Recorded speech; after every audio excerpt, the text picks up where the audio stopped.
When you're launching, it's not just about your email list or the number of people who attend your webinar live. It's also super beneficial if you're able to create community as part of your launch.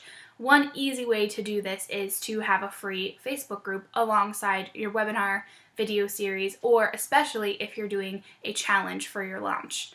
Hi, I'm Jessica Castle, the Stress-Free Launch Strategist, and today I want to go over the pros and cons of launching with a free Facebook group so that you can make the decision that's right for your next launch.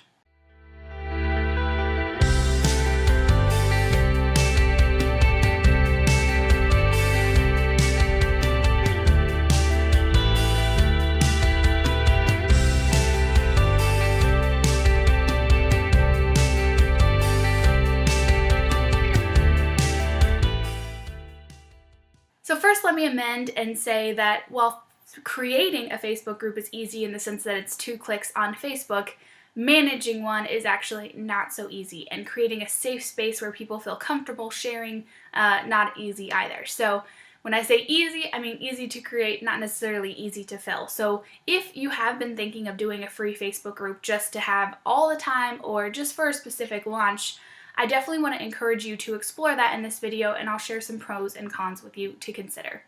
Especially if you're going to create a Facebook community that you want to keep year-round, not just when you're launching, it's especially crucial that you do open it with a launch. Otherwise, you get a trickle of members in, they're not sure what you want them to talk about, they may not be quite sure of the purpose of the group. But when you start the free Facebook group with a launch, it gives that group a purpose, at least for a short window of time, so that you have a reason to talk to them, they have a reason to share things back to you and ask questions, rather than just having an open forum where they can ask you about anything. So for that limited time, the group has a purpose until people can feel comfortable, and that's really valuable.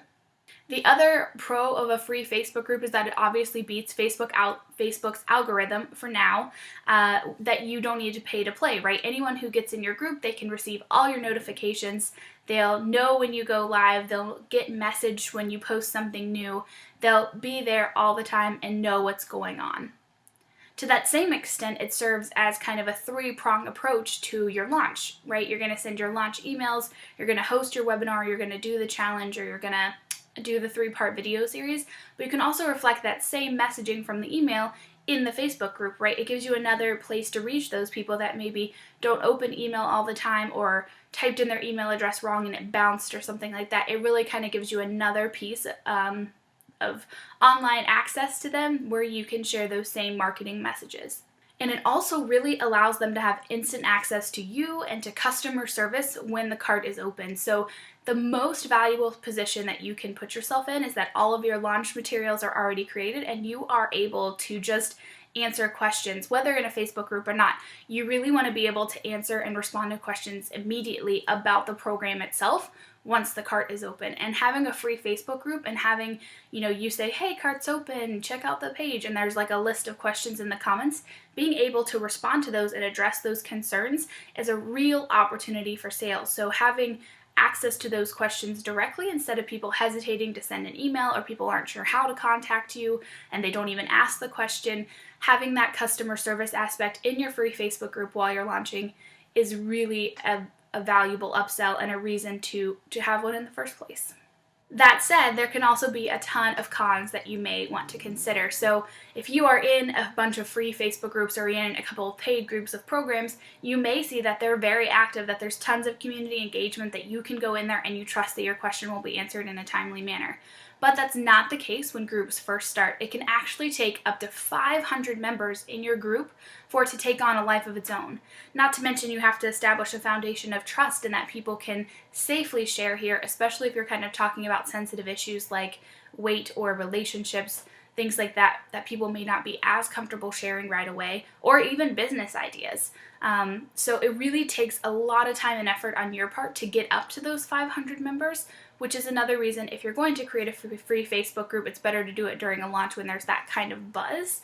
But it's going to take at least 500 members for them to take on a conversation of their own where you don't need to be in there daily, which is a con in and of itself, that you need to be in there daily from the start, posting 2 to 3 times a day to create the conversation before people are creating it for themselves. So in the beginning, you are leading the charge, you're asking the questions, you're sharing your stories, you're asking for help, you're the catalyst to conversation in the group until it reaches that kind of 500 member level.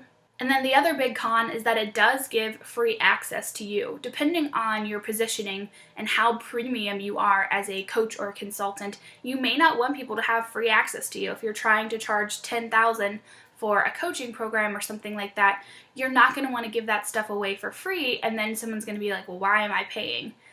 If you're someone who's like, I just want to be of service, I love people, I just want to answer people's questions, my business is good, I'm happy where I am, I'm not trying to grow, a free Facebook group could be good as you. And also to think about where that sits with your program pricing that you're trying to launch too, right? So is the program super premium? And if so, what's the reason that I would leave the free Facebook group that you created and come into the program?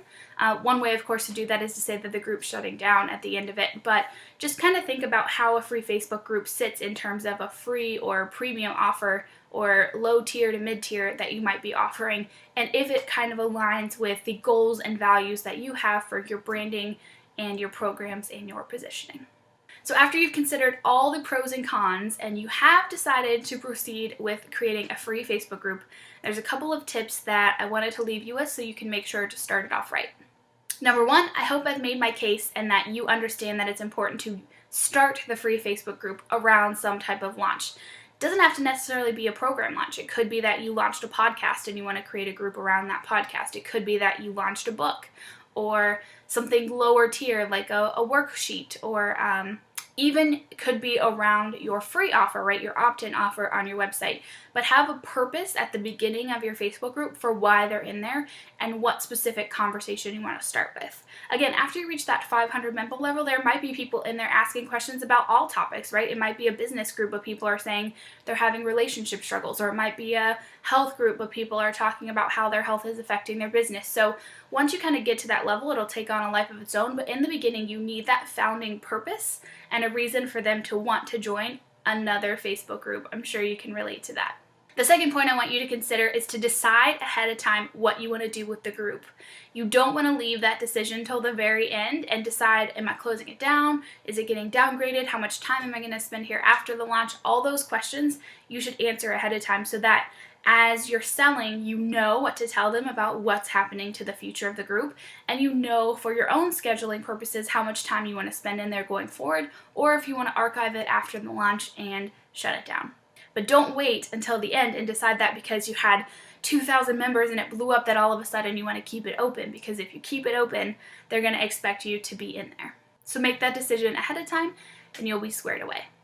The third point that I want to share with you about starting a free Facebook group is that you really do need to have group terms the same way that you need to have user terms and things like that on your website, because you do want a reason to remove people if they are being spammy, if they're using negative language, if they're insulting other members of the group.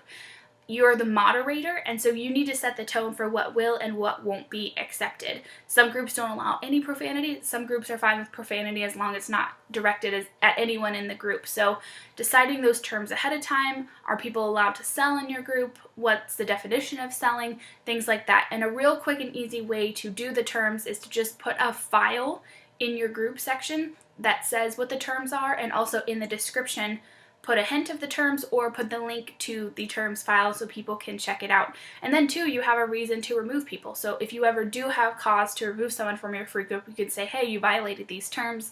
They were here the whole time, lesson learned. And then the fourth and final tip is to have fun and ask a ton of questions and give a ton of value in a free Facebook group. It's super valuable for you to share your blogs there, to share Facebook Lives, to share video, to engage with them. And then once you've delivered a ton of value, I really want to encourage you to ask a lot of questions too. Why didn't they sign up for the program? What other trainings would they want to, look for from you? Really kind of using them as your private brain trust is really kind of the value of a free Facebook group overall after the launch is over. So I hope these pros and cons were helpful for you to think about, and these kind of quick little tips here at the end. And if you decide to start a free Facebook group, I would love for you to share it with me in the comments below, and I'd be happy to join. And if you have any other questions about starting a Facebook group, about launching in tandem with a Facebook group, please also share those in the comments below, and I will see you next time.